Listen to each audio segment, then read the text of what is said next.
The fight continues today, why Albuquerque's mayor says a petition to give voters a say on the controversial ART project won't do much. We'll explain coming up. And this morning, we know what a jury will hear in the trial of a man accused of killing a Rio Rancho police officer, what a judge agreed on. And it's day 3 of the Republican National Convention. The theme of the day, Make America First Again, which will include key speaker, vice presidential nominee Mike Pence.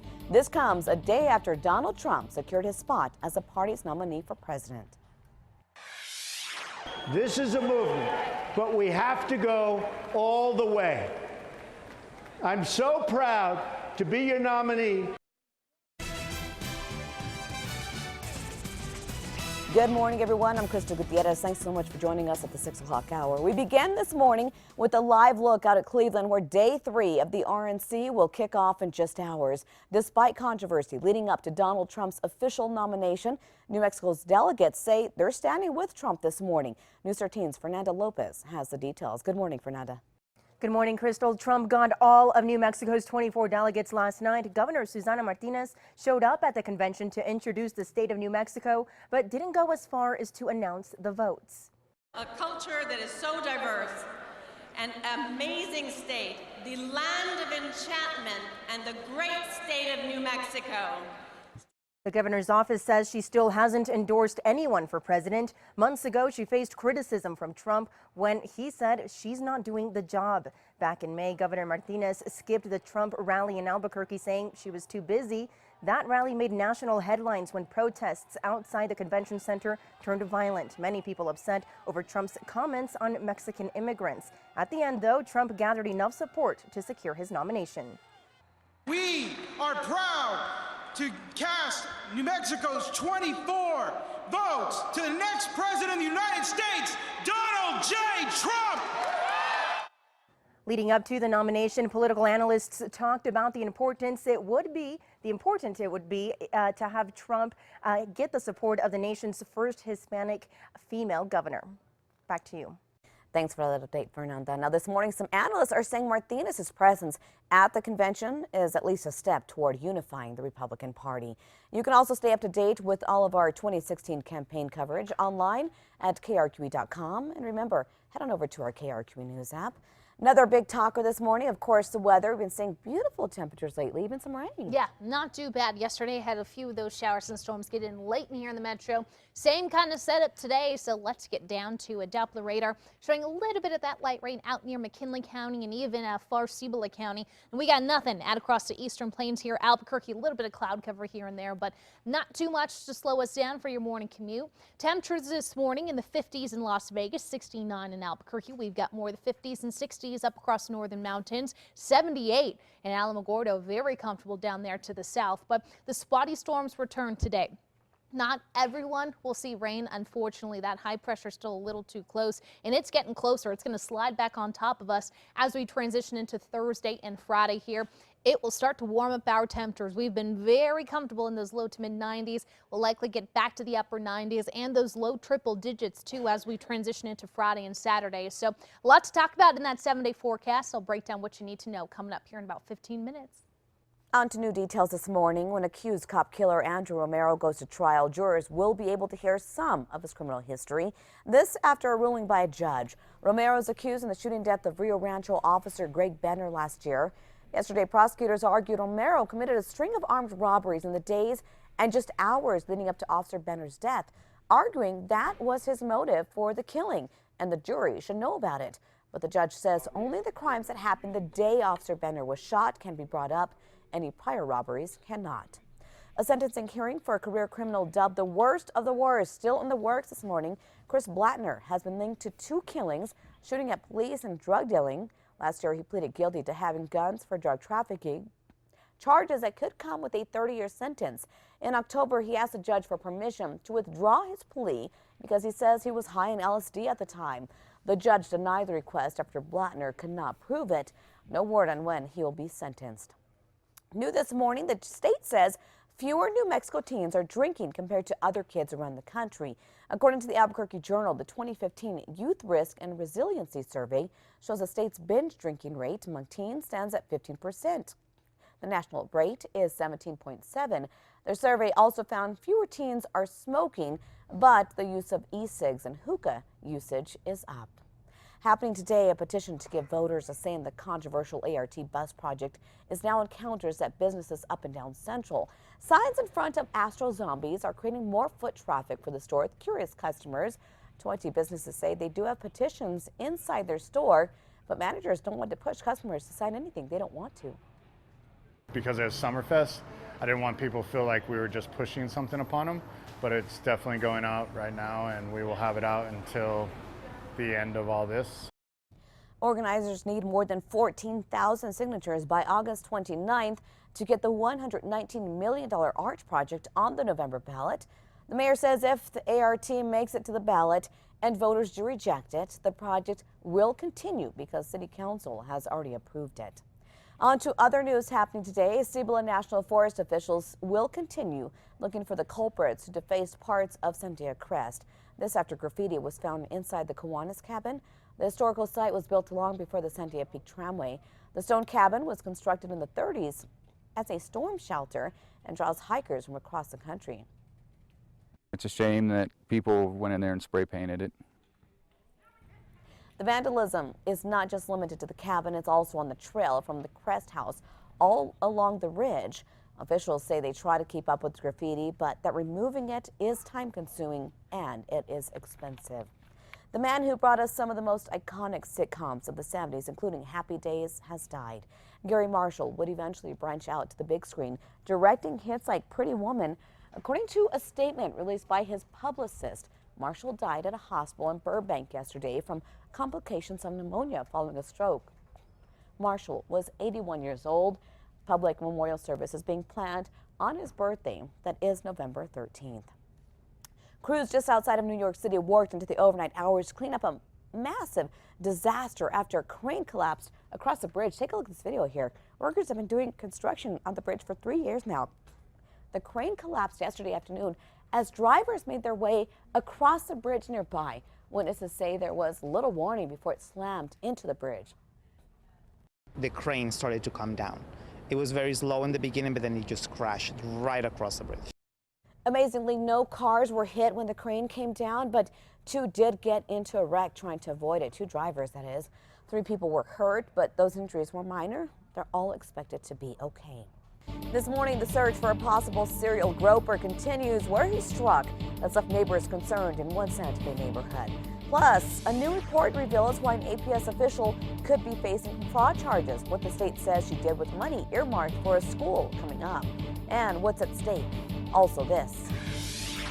Donald J. Trump has been selected as the Republican Party nominee for President of the United States. Moving ahead as we enter day 3 of the Republican National Convention, how the Trump camp will move forward after an official nomination. Stay with us.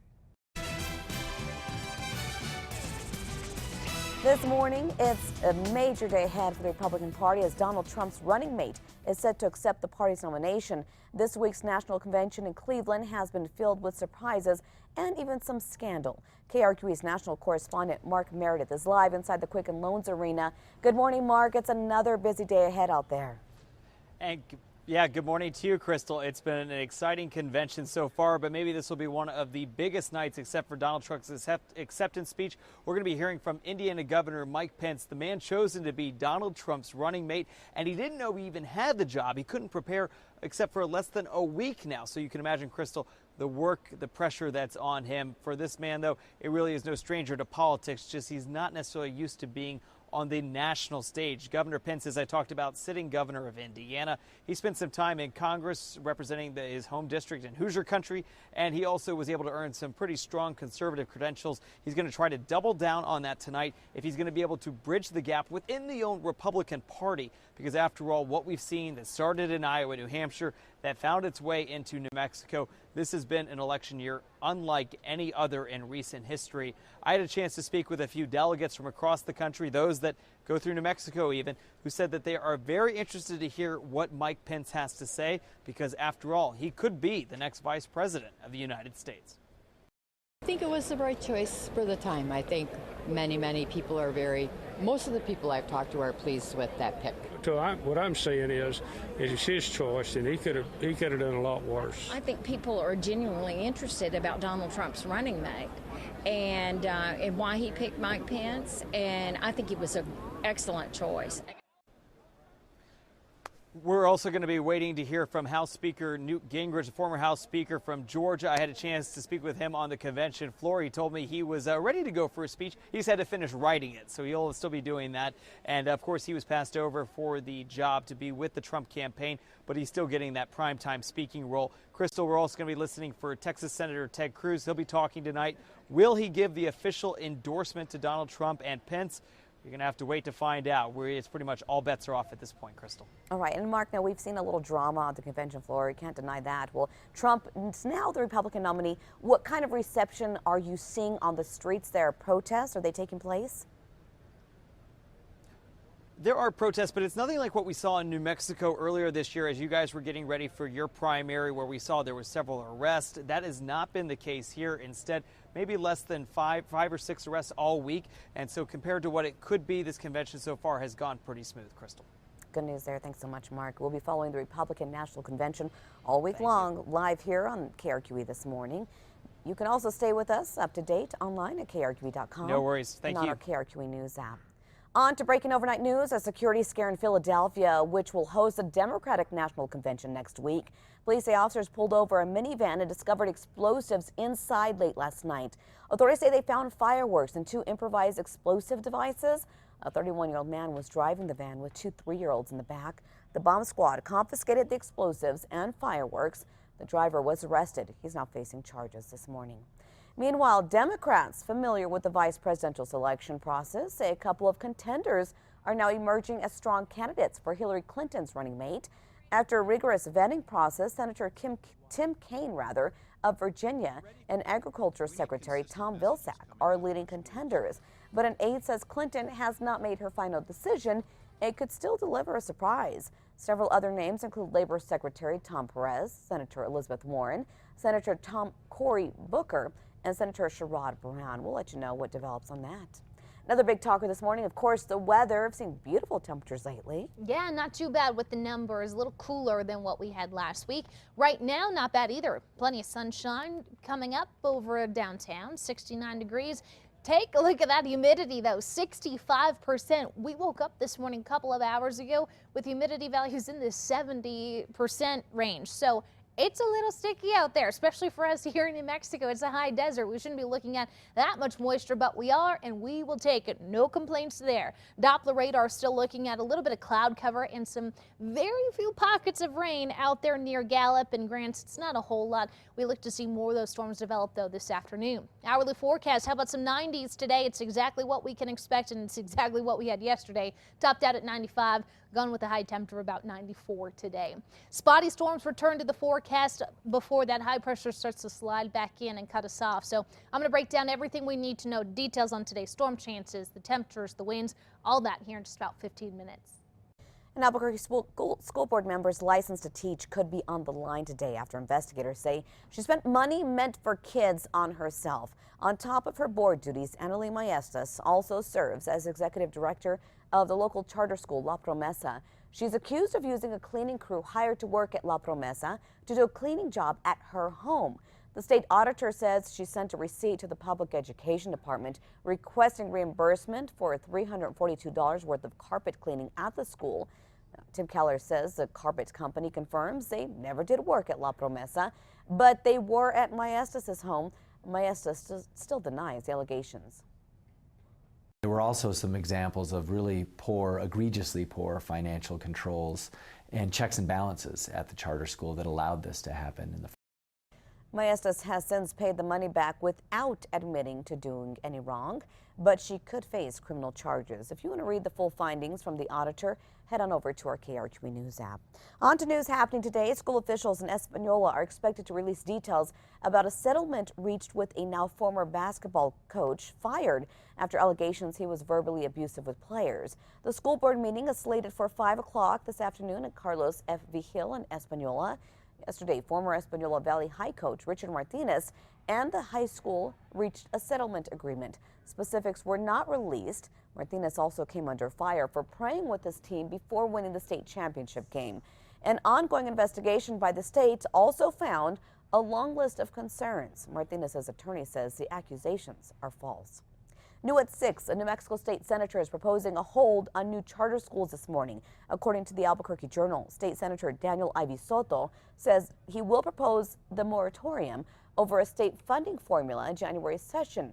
Right now, charter schools use the same formula rural districts do. It means they collect about $8,700 per student, while traditional schools get about $7,600 per student. Proponents say the formulas should be investigated, but they do not agree with the moratorium.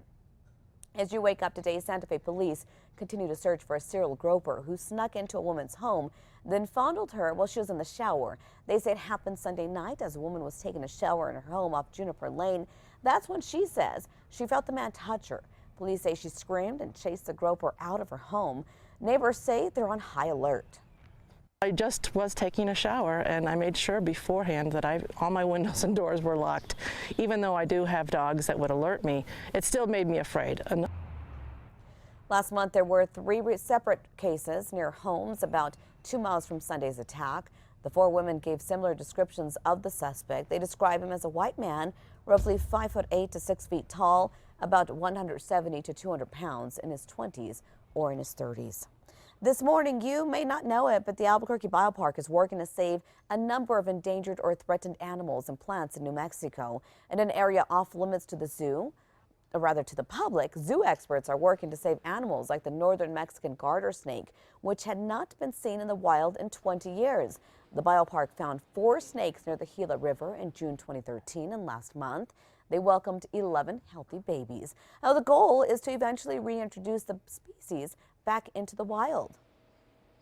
Having the native species program is really important to just show our pride for New Mexico and how much we love our native species, and we really want to take care of them and conserve them. So the zoo is also breeding Mexican gray wolves, and keepers are raising the endangered Rio Grande silvery minnow.